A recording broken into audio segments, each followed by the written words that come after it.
Bonjour, le Laboratoire de l'égalité est une association de 1500 hommes et femmes, experts et expertes, engagés sur l'égalité femmes-hommes au travail.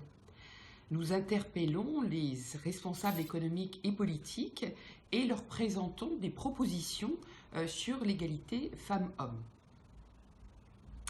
Dans ce cadre, le laboratoire de l'égalité ne pouvait pas rester indifférent ni aux conséquences des technologies de l'intelligence artificielle, ni sur les inégalités entre les femmes et les hommes. En conséquence, comme il le fait depuis sa création, le laboratoire de l'égalité publie un pacte pour l'égalité femmes-hommes spécifiquement dédié à l'intelligence artificielle. En conclusion, faisons émerger nos championnes de l'intelligence artificielle et utilisons l'intelligence artificielle pour faire avancer l'égalité entre les femmes et les hommes en France, en Europe et au niveau international.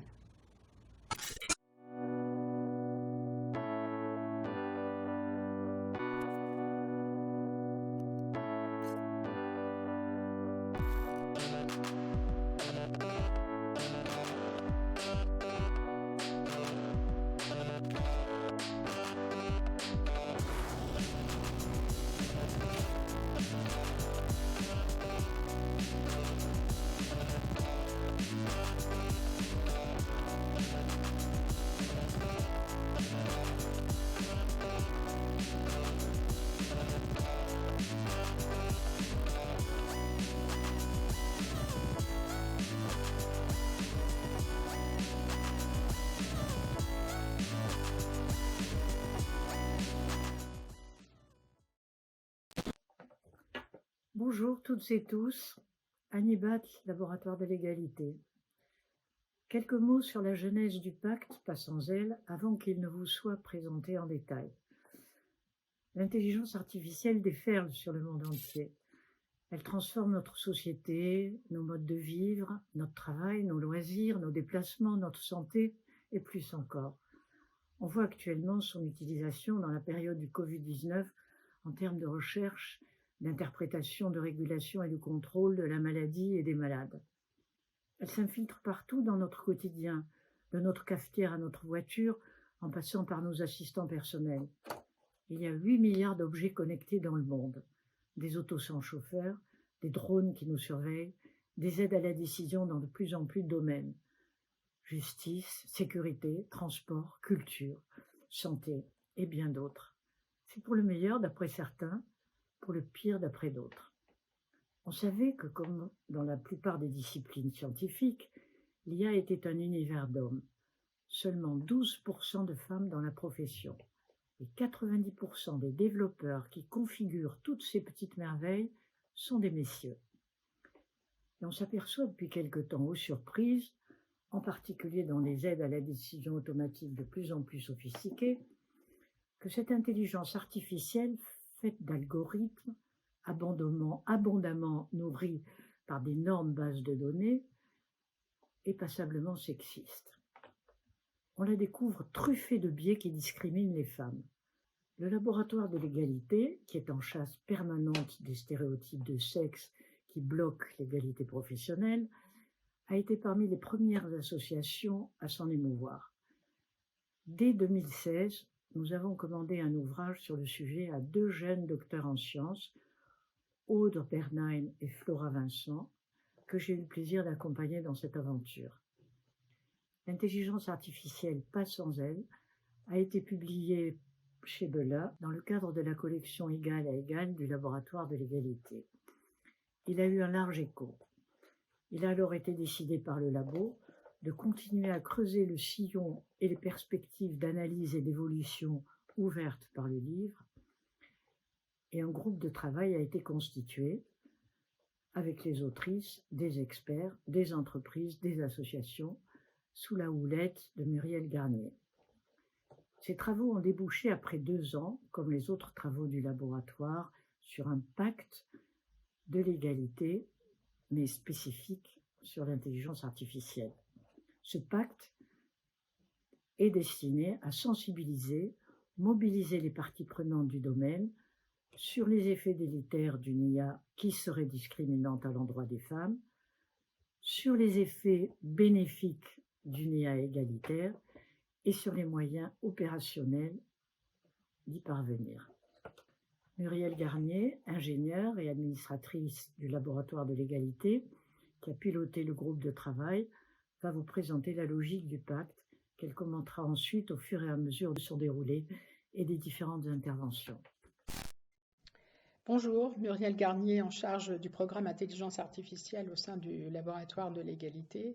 Je vais vous présenter maintenant comment nous avons construit ce pacte et quelles sont ses particularités. Ce pacte, comme vous l'avez compris, est un ensemble de propositions, de solutions et d'actions concrètes.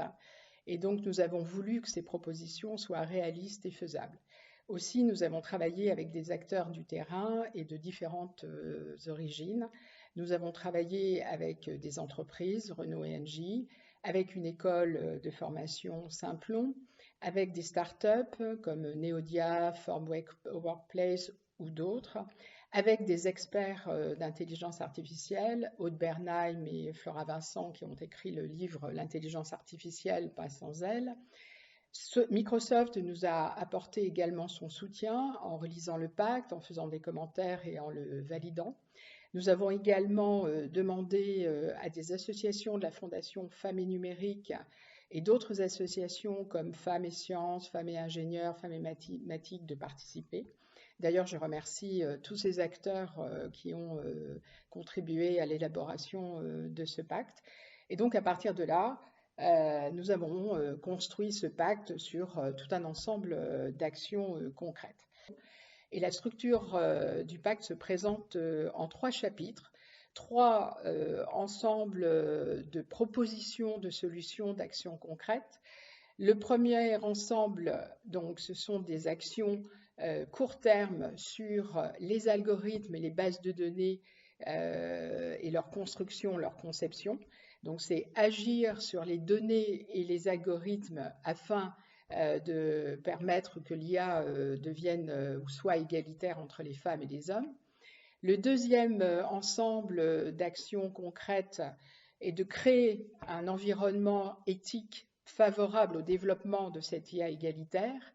Là aussi, il n'y aura pas d'IA égalitaire s'il n'y a pas de mise en place de cadres éthiques au travers de normes, de standards, de comités éthiques, d'instances de gouvernance. Et troisième ensemble d'actions liées à la formation, à l'éducation, qui va permettre de nommer autant de femmes que d'hommes dans l'intelligence artificielle et dans le numérique. Donc ces 3 ensembles d'actions qui sont, comme je vous l'ai dit, de nature technique à court terme, mais aussi d'actions plutôt culturelles, moyen, long terme, sont déclinés en détail dans le pacte. Il y a une quatrième dimension, je dirais, qui est transverse à ces 3 ensembles de solutions, c'est la mobilisation. Et on en parlera plus tard dans la conclusion, parce que s'il n'y a pas de mobilisation de tous les acteurs de l'écosystème du numérique, eh bien, nous n'atteindrons pas cet objectif d'égalité femmes-hommes. Donc nous allons maintenant rentrer dans le détail du pacte. Nous allons, à base d'illustrations et de témoignages de nos différents partenaires, vous présenter le détail des 3 grands ensembles d'actions que nous vous proposons.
Bonjour.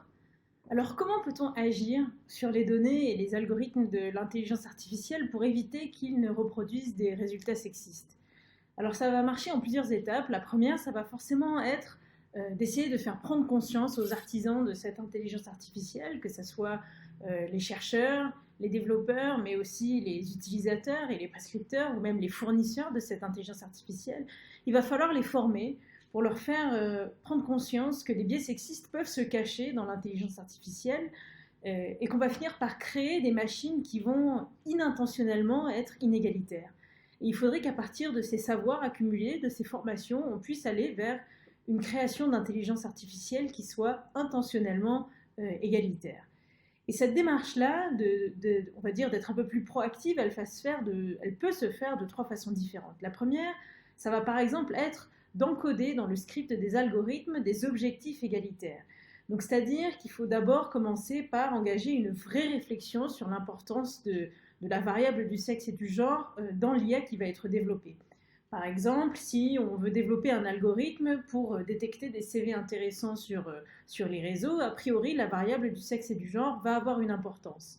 Si on veut développer un algorithme qui permet de reconnaître des tumeurs à partir de photos, a priori, là encore, la variable du sexe et du genre va être importante.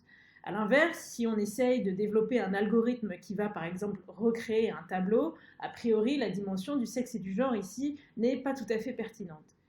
Mais si le sexe et le genre, et où le genre joue un rôle, dans ces cas-là, comment peut-on garantir l'égalité à différentes étapes du développement de cet algorithme? Par exemple, dans le cas d'un algorithme qui va être chargé de recruter des CV, on peut demander à cet algorithme de proposer autant de CV de femmes qu'il n'y a de femmes dans le vivier général des CV disponibles. Si par exemple j'ai 20% de femmes dans un domaine spécifique, je vais demander à cet algorithme de me proposer au moins 20% de CV féminins, à savoir qu'on va avoir un algorithme qui va être représentatif de la proportion homme-femme qu'il existe, on va dire, sur le marché.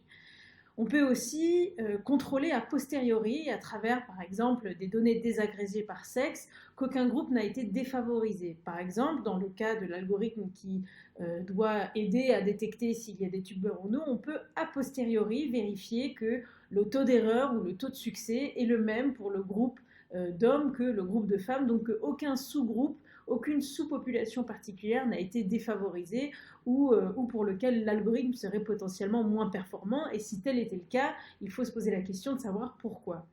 Donc ça, c'est un peu la première option, on va dire, dans le cadre d'être proactif, c'est vraiment d'essayer de entre guillemets, encoder dans le script une vision égalitaire.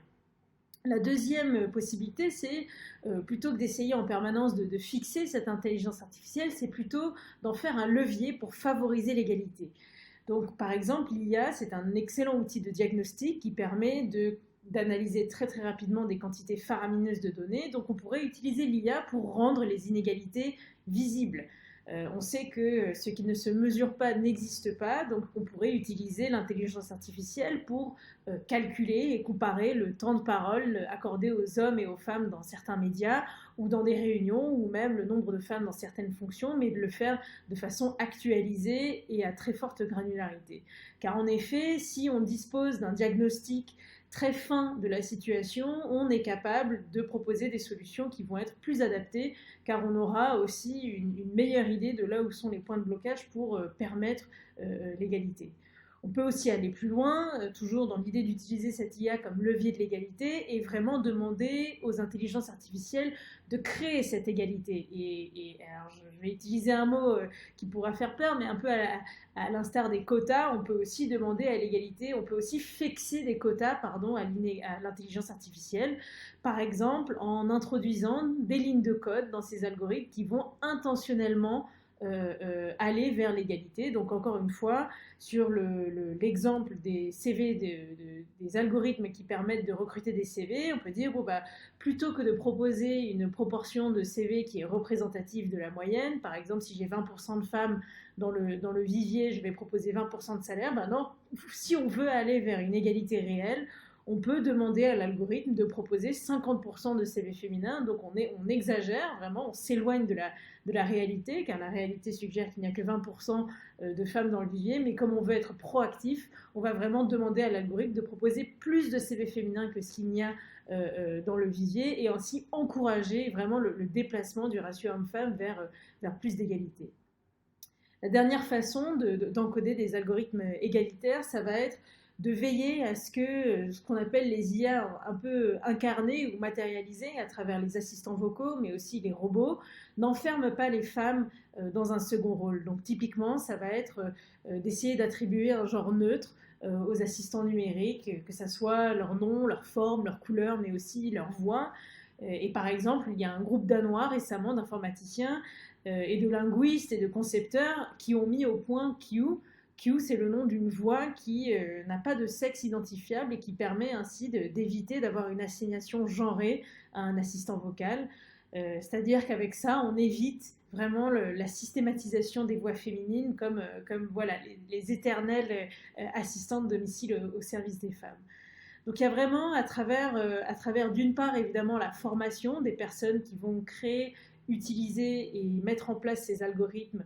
Derrière cette formation-là, une nécessaire prise de conscience que les biais sexistes ne sont pas inhérents aux intelligences artificielles, que ces biais sexistes sont là car les algorithmes ont avant tout été créés par des humains et que les humains sont remplis de biais souvent inintentionnels.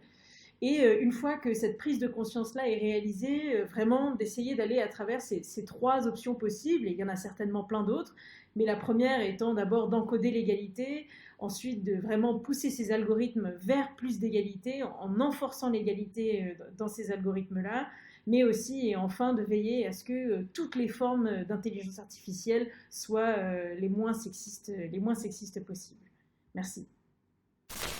Le moment historique dans lequel nous sommes, en fait, est vraiment une opportunité incroyable vis-à-vis de ce défi. Pourquoi ? Parce qu'aujourd'hui, les entreprises sont confrontées à 3 challenges. 1. Imaginer ce que l'intelligence artificielle peut faire pour elles. Il y a beaucoup d'entreprises qui ont déjà lancé des expérimentations.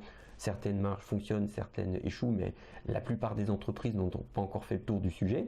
Et du coup, définir une stratégie solide à moyen terme d'intelligence artificielle. 2. Les entreprises, elles doivent former massivement à la fois leurs cadres et puis leurs opérationnels à l'intelligence artificielle pour que les cadres conçoivent des applications d'intelligence artificielle pertinentes et à la fois pour que les opérationnels comprennent exactement ce qu'ils peuvent attendre de ces applications. Et puis le 3e défi, c'est le défi des discriminations et de l'égalité homme-femme. Et on peut profiter du moment où l'on va former ces populations à l'intelligence artificielle pour leur enseigner les bons réflexes en matière d'égalité homme-femme.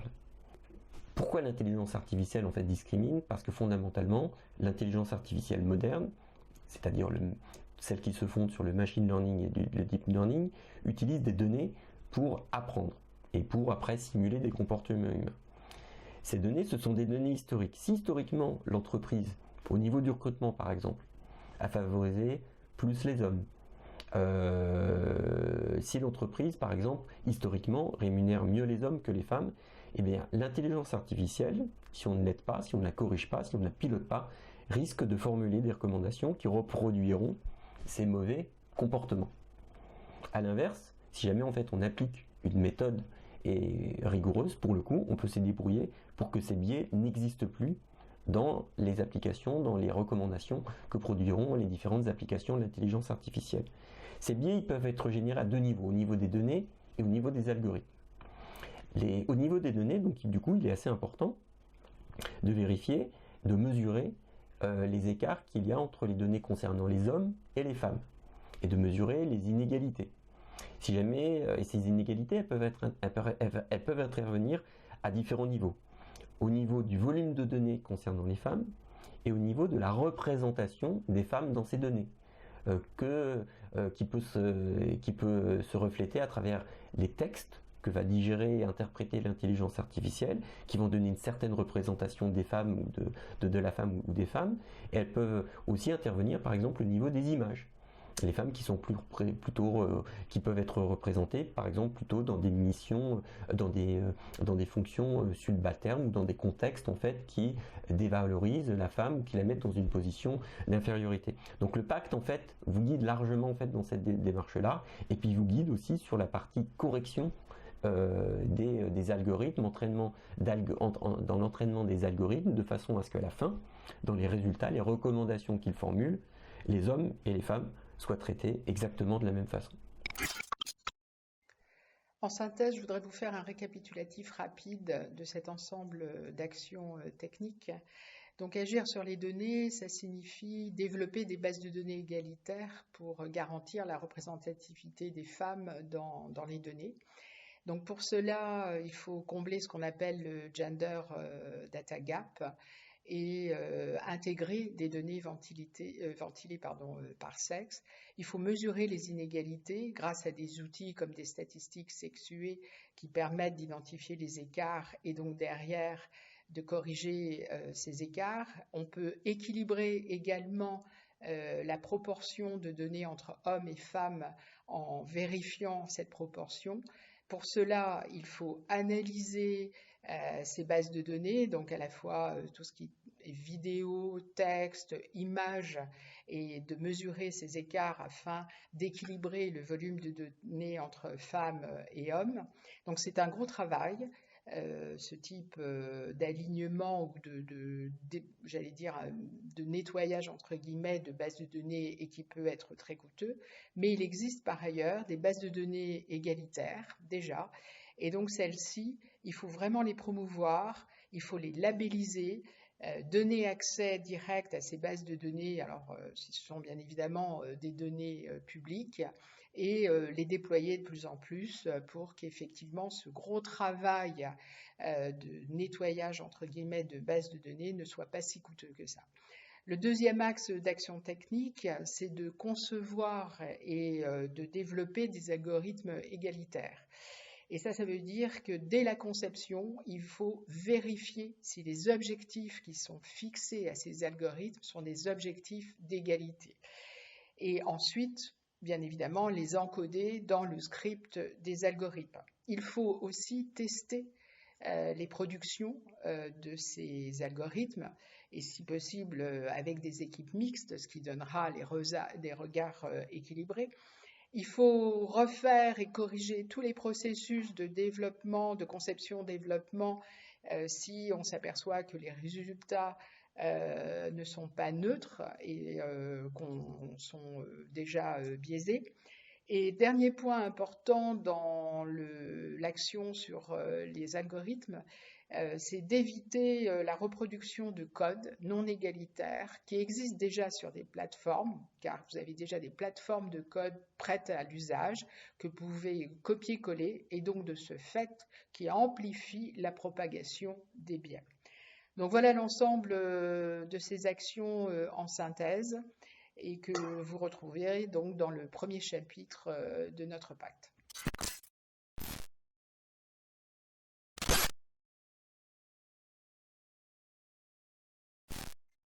Je vais vous présenter maintenant le deuxième chapitre de ce pacte, intitulé « Créer un environnement éthique favorable au développement d'une IA égalitaire ».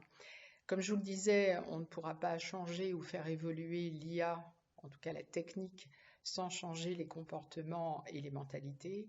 Et aujourd'hui, on se retrouve confronté à des algorithmes simplistes, à des statistiques plus ou moins exactes en termes d'égalité, à une opacité de fonctionnement d'algorithmes, à de la reproduction d'inégalités.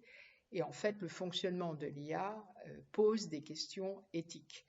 Et pour répondre à ces questions éthiques, il faut déjà avoir une définition claire de ce qu'est l'IA éthique, et à partir de là, définir un cadre qui va permettre d'évaluer, de contrôler l'ensemble de tous ces outils IA. Et donc l'objectif au travers de cet environnement éthique, c'est de définir des normes, des standards, de pouvoir mettre en place des procédures d'évaluation et de contrôle pour la transparence de l'IA, des algorithmes ou des bases de données. C'est mettre aussi en place des outils de détection et d'analyse de ces biais. Et enfin, d'avoir un cadre, j'allais dire, un peu réglementaire qui permette de mettre en place ces procédures et ces outils. Alors, il y a déjà un certain nombre d'initiatives au niveau européen et français. On a une commission de 52 experts au niveau Europe qui a été mis en place depuis l'année dernière pour définir ces critères éthiques. L'UNESCO également en 2019 a décidé de réaliser un outil normatif centré sur l'humain. Donc en fait, l'ensemble de ce cadre éthique permettra de développer une IA égalitaire entre femmes et hommes, sachant que ce volet d'égalité femmes et hommes est un des volets de l'IA éthique.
L'intelligence artificielle, donc il faut savoir que cela remonte aux années 50, par exemple avec la machine de Turing. Turing était un informaticien.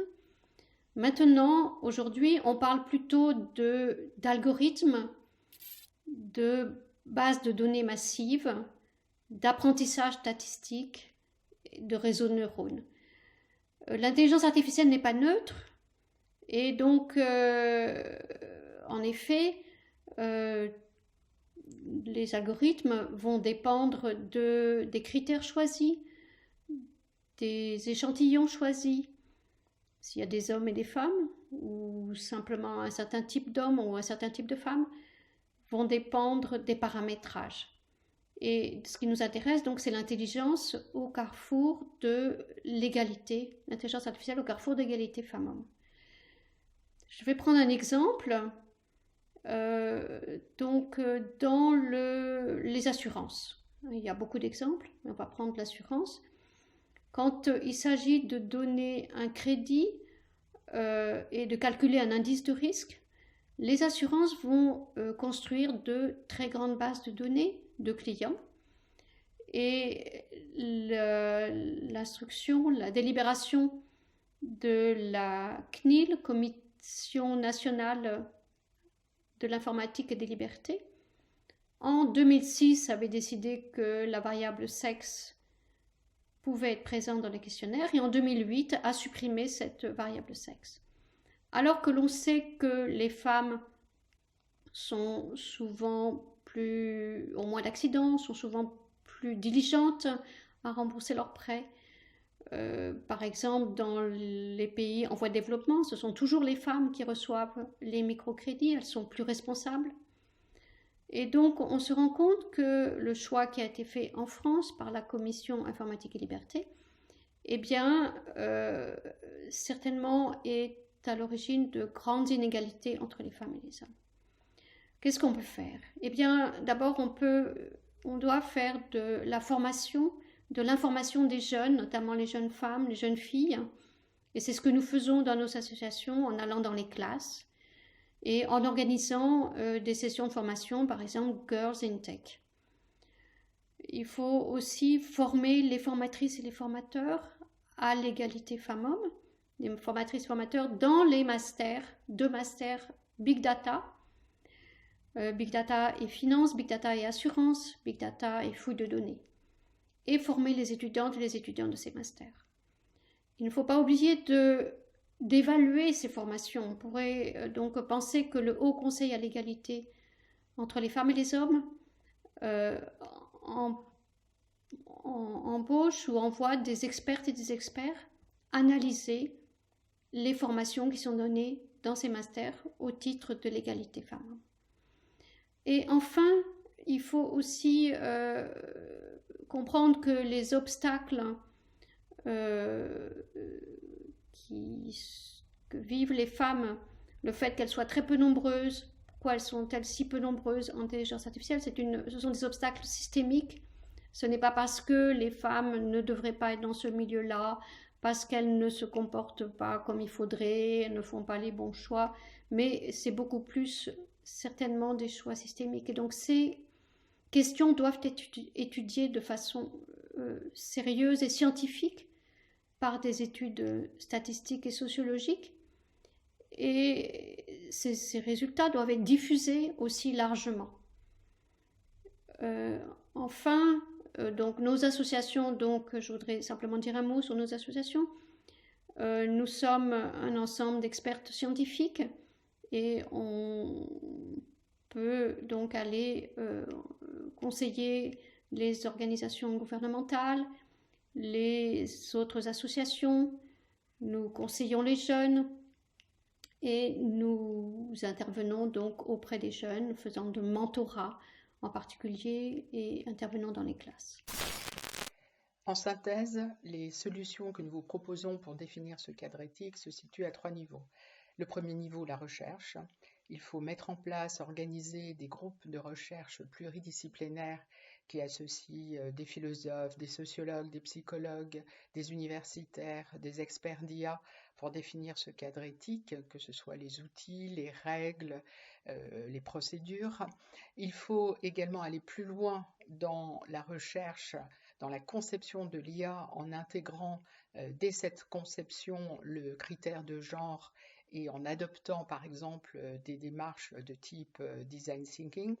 Il faut généraliser les audits de conception, de fabrication de l'IA depuis la conception en passant par le développement, les tests, la mise en service opérationnelle du système final.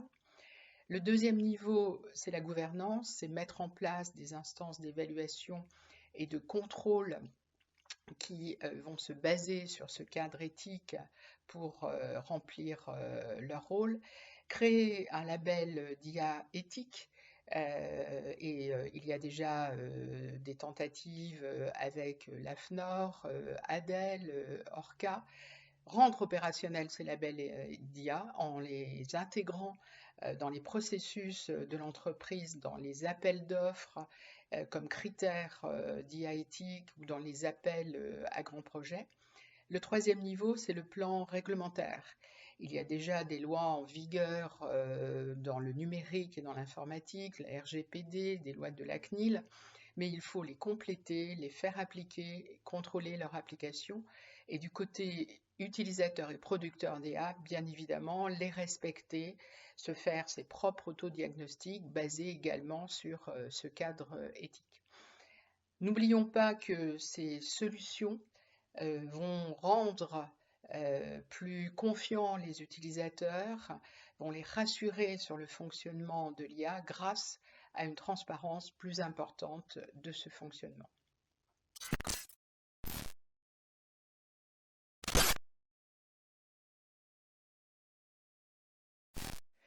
Nous allons aborder maintenant le troisième ensemble de solutions que nous proposons dans le pacte.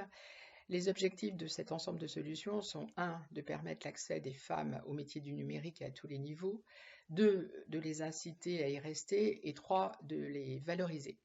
Le constat aujourd'hui est assez navrant. 12% de femmes sont présentes dans les métiers du numérique. Cette absence, pourquoi ?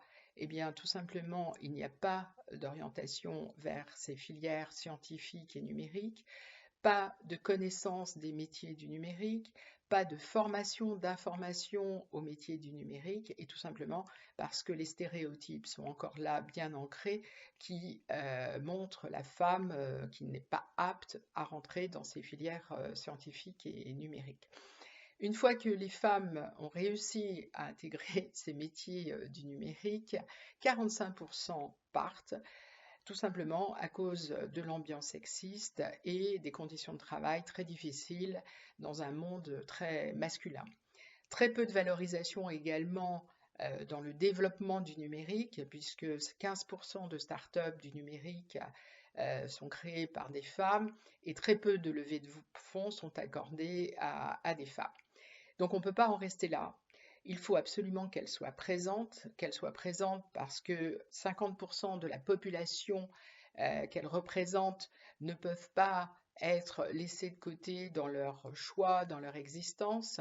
Il faut qu'elle soit présente afin d'avoir beaucoup plus de neutralité dans tous les lieux stratégiques, dans les instances de gouvernance, dans les comités éthiques.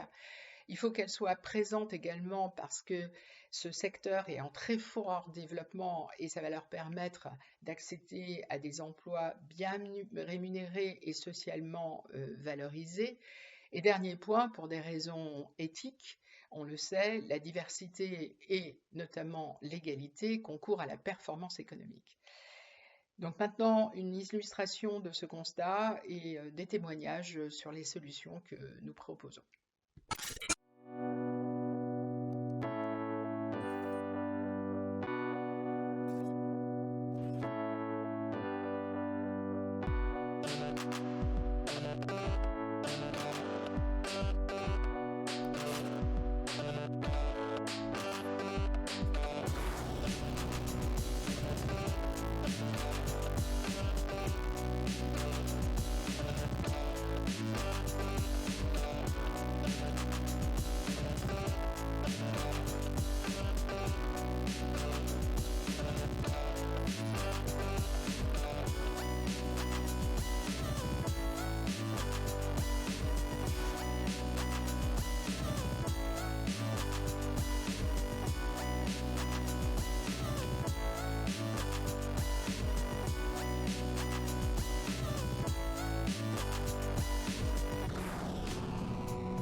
Simplon intervient depuis 2013 dans la formation gratuite de demandeurs d'emploi aux métiers du numérique qui sont en forte tension pour leur offrir des débouchés en termes d'insertion professionnelle.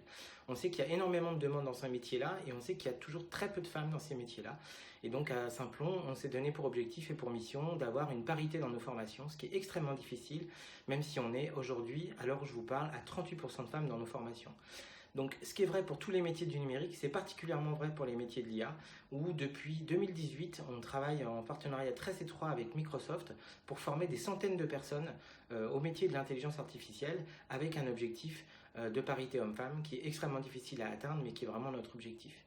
Donc avoir plus de femmes dans les métiers techniques du numérique et dans l'IA, ça veut dire former toute la chaîne de valeur qui relaye les stéréotypes de genre. Donc ça veut dire qu'on commence dès l'école, on commence dans les familles, on forme les pédagogues, les formateurs, les orienteurs, les personnes de Pôle emploi, des missions locales, bien entendu nos propres formateurs et formatrices, et bien entendu les entreprises qui accueillent les femmes. C'est extrêmement important sur l'ensemble de cette chaîne de valeur de lutter contre les stéréotypes, d'autant que ces stéréotypes-là, en fait, on se rend compte qu'ils sont culturels, puisque Simplon intervient dans 20 pays, notamment au Maghreb, au Moyen-Orient et en Inde. Et là, on n'a absolument aucun problème à convaincre les filles et les femmes de rejoindre nos formations et les métiers du numérique, puisque c'est extrêmement valorisé dans ces pays-là de faire du numérique. Donc c'est le stéréotype inverse de celui qu'on connaît. Donc dans le cadre des enseignements obligatoires, du code à l'école, de la culture numérique qui est maintenant obligatoire en seconde, il faut inciter à parler des stéréotypes de genre dans ces cours-là et bien sûr pousser les filles et les jeunes femmes à choisir les spécialités numériques et sciences informatiques et à s'engager dans ces métiers-là pour qu'elles prennent toute leur place et qu'elles façonnent un numérique qui est à l'image de la population et qui intègre les questions de genre et les questions hommes-femmes. Ça, c'est très très important. C'est ce qu'on fait à Simplon en formant nos propres formateurs et nos propres formatrices aux questions de genre. On le fait aussi, bien entendu, pour faciliter les atterrissages dans les entreprises en essayant de former les équipes RH et les équipes IT aux stéréotypes de genre pour que les environnements de travail, les processus RH, le recrutement soient le plus woman-friendly possible. Bien entendu, même si c'est vraiment très marginalement le cas à Simplon, on lutte contre le sexisme et le harcèlement dans nos écoles, puisqu'il peut bien entendu toujours exister. Personne n'est complètement à l'abri de ce genre de choses, donc il faut continuer ce combat. Et on fait énormément de plaidoyer sur la question d'une IA non sexiste, qui est vraiment une question qui est à la fois très simple et très complexe. Elle est très simple en ce sens qu'il faut dégenrer les données, il faut dégenrer les professionnels du numérique en faisant en sorte que plus de femmes s'emparent de ces métiers-là et manipulent des algorithmes et fassent du machine learning avec un esprit de femme sur des datas non genrées pour pouvoir éviter les biais de genre dans les IA. Et bien entendu, ça va jusqu'à l'accompagnement à la création d'entreprises, puisque bien entendu, plus les entrepreneurs, les formateurs et les gens qui travaillent dans l'IA seront des femmes, plus bien entendu l'IA et la culture de l'IA sera non genrée et non sexiste. Il s'agit d'imposer aussi des quotas, c'est ce que fait Simplon, donc avec 30% minimum de femmes dans ses formations, avec toujours un objectif d'avoir 50%.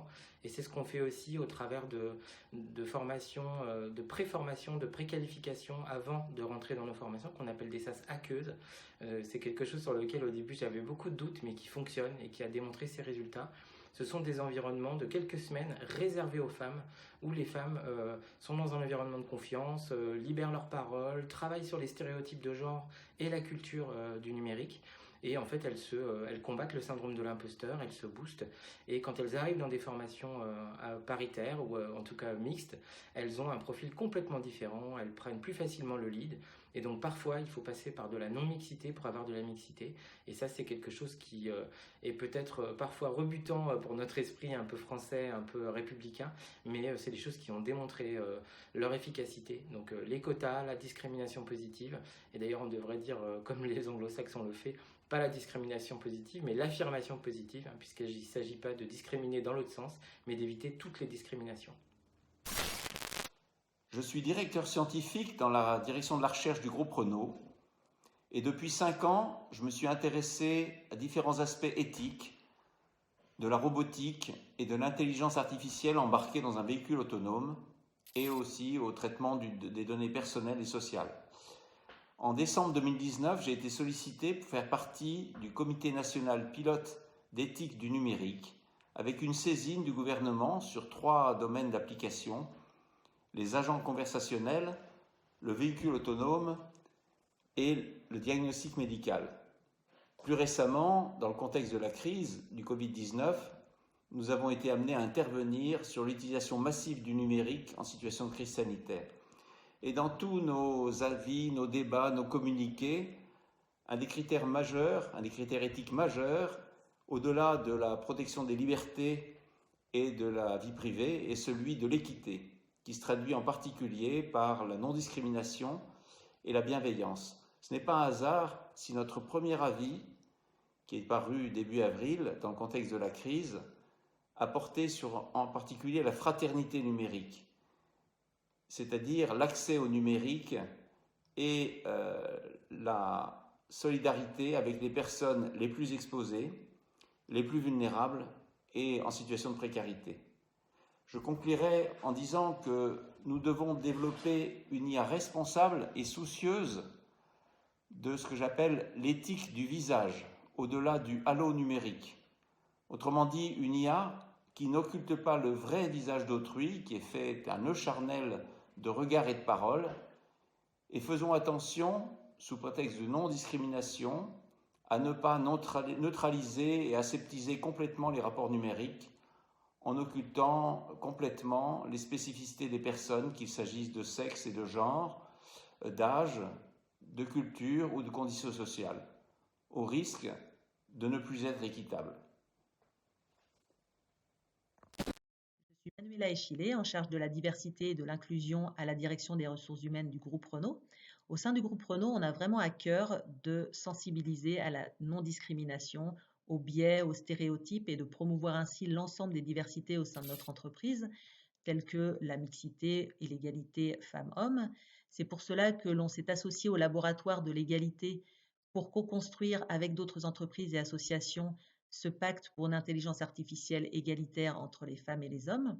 Historiquement, dans un milieu industriel et automobile, la mixité est un fort enjeu pour notre entreprise.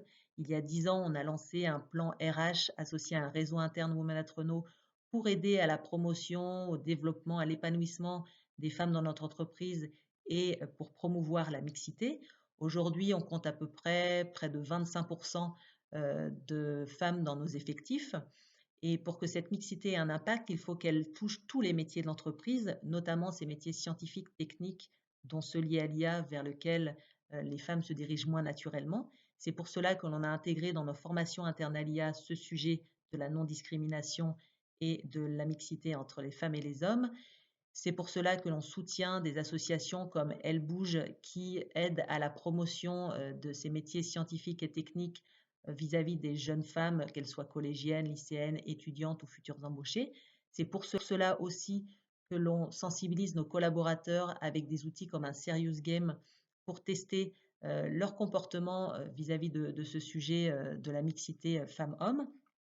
Et ce qui est fondamental, c'est d'insuffler ce changement d'état d'esprit, de créer ce climat bienveillant à tous les niveaux de l'entreprise, à tous les niveaux de responsabilité, pour attirer les jeunes femmes vers ces métiers de l'IA et surtout les inciter à y rester. En synthèse, ces solutions que nous vous proposons pour qu'il y ait autant de femmes que d'hommes dans l'IA et le numérique à tous les niveaux ne pourront se mettre en œuvre que si on diffuse largement la culture du numérique et la culture de l'égalité femmes-hommes. Les actions que nous vous proposons répondent à 2 objectifs. Le premier objectif est de lutter contre les stéréotypes qui empêchent les femmes de choisir et d'accéder aux métiers du numérique. Pour cela, ce sont des actions de formation, d'éducation et qui doivent être engagées le plus en amont possible. C'est former les conseillers d'orientation et les enseignants au métier du numérique et au biais de genre, ce qui permettra de former les jeunes filles dès le collège et dès le lycée pour qu'elles s'orientent plus facilement vers ces filières scientifiques et du numérique. C'est apprendre aussi aux jeunes filles à coder pour démystifier ces algorithmes, ces bases de données et cette technicité d'apparence qui peuvent les repousser. C'est intégrer des modules de formation à l'égalité femmes-hommes dans toutes les formations du numérique. C'est orienter les jeunes filles dans des écoles d'ingénieurs et au sein de ces écoles d'ingénieurs, les orienter vers les filières de l'IA et du numérique. Mais c'est également engager des campagnes de sensibilisation et d'information dans les entreprises du numérique pour qu'elles puissent intégrer l'égalité femmes-hommes dans le management de leurs entreprises. C'est aussi sensibiliser les utilisateurs de l'IA sur les impacts d'une IA non éthique. Et c'est également, aujourd'hui, éviter la précarisation des femmes dans les métiers connexes au numérique. Il y a de plus en plus de tâches répétitives qui consistent à analyser des vidéos, à regarder des images, à trier des données qui sont peu rémunérées, confiées en majorité à des femmes et donc qui de fait vont générer encore plus de précarité chez les femmes et de fait ne vont pas les orienter vers les métiers du numérique à valeur ajoutée. Deuxième objectif, c'est créer un climat général qui incite les femmes à rester dans les métiers et à les valoriser. Donc pour cela, j'allais dire tout simplement, c'est de rappeler, d'éviter et de lutter contre le sexisme ordinaire au travers d'actions, j'allais dire, très connues, déjà répandues dans bon nombre d'entreprises. c'est fixer comme objectif, d'ici 3 ans si possible, 50% de femmes dans les instances de gouvernance, dans les instances stratégiques de l'IA et du numérique, ainsi que dans les comités éthiques ou dans les instances de contrôle et de validation. Pour exemple, le comité éthique qui avait été recommandé dans le rapport de Cédric Villani et qui a été mis en place depuis quelques mois. Et c'est également accompagner les femmes dans le développement, la création de start-up, en leur facilitant, en leur donnant l'accès à des financements, en étant sur des critères d'égalité femmes-hommes, et aussi en promouvant de plus en plus de rôles modèles basés sur différents types de profils d'entrepreneuses du numérique. Donc ces actions sont des actions de fond qui obtiendront des résultats à moyen long terme, mais ce sont des actions importantes et indispensables pour que les femmes soient présentes dans l'IA et dans le numérique. En guise de conclusion, quelques propositions clés parmi celles déclinées dans le pacte Pas sans elle qui vient de vous être présenté. Au fond, les algorithmes sont des sortes d'enfants mal élevés par des parents, des éducateurs en environnement, majoritairement masculin, et ils sont imprégnés des préjugés sexistes toujours présents dans notre société et qu'on leur transmet. Ils sont nourris avec des bases de données qui, comme on peut le dire vulgairement, sentent la chaussette. Résultat, ils sont machistes. Pas leur faute. Que peut-on faire pour que l'intelligence artificielle ne discrimine pas les femmes ?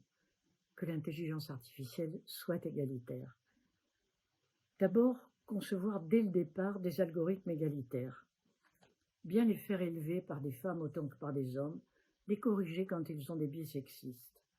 Faire le ménage à fond des bases de données existantes et quand on en crée de nouvelles, sélectionner et rassembler des données équilibrées entre les sexes. Il est donc urgent de former à l'égalité la chaîne de tous les géniteurs et génitrices des programmes IA et d'éduquer à l'égalité dès l'école, filles et garçons, pour préparer l'avenir. L'égalité doit être un état d'esprit, une culture.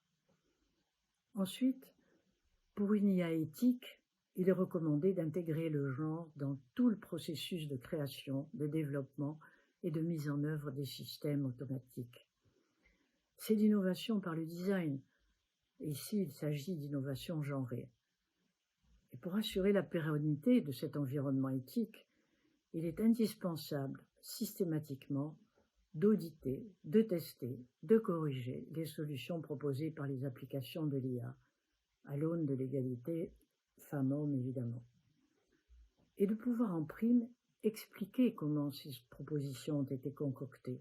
Enfin, il ne faut pas hésiter à utiliser la puissance de calcul de l'IA pour chiffrer et pointer les inégalités dans tous les domaines.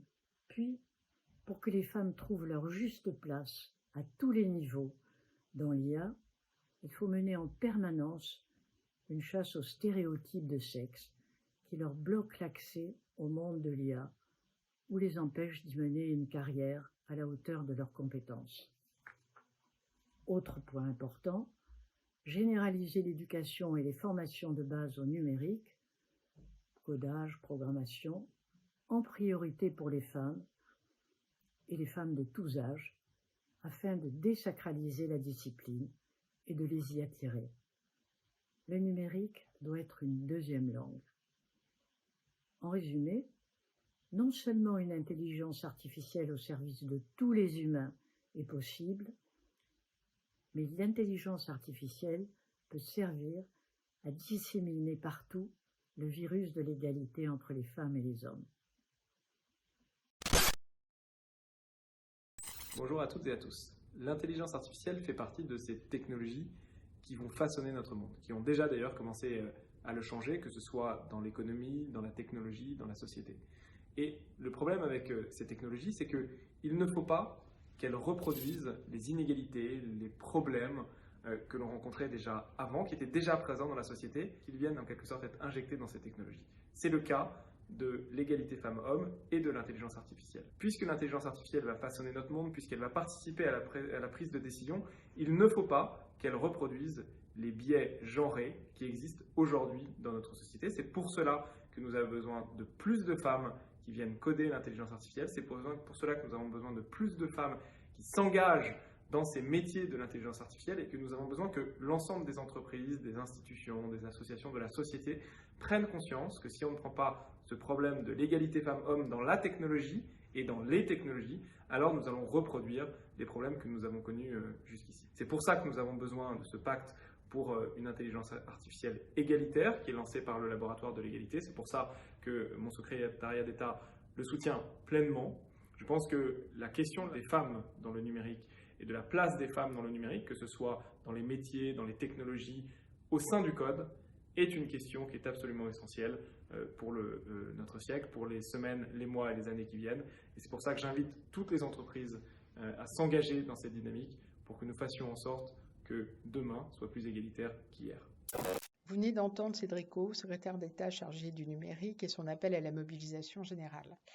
Nous sommes toutes et tous concernés et acteurs et actrices de l'égalité, que l'on soit décideurs, décideuses, producteurs, utilisateurs de l'IA, grand public, médias, secteur privé, secteur public, car cette IA est une vraie révolution industrielle qui est en train de transformer notre société, pour ne pas dire déjà l'avoir transformée en partie.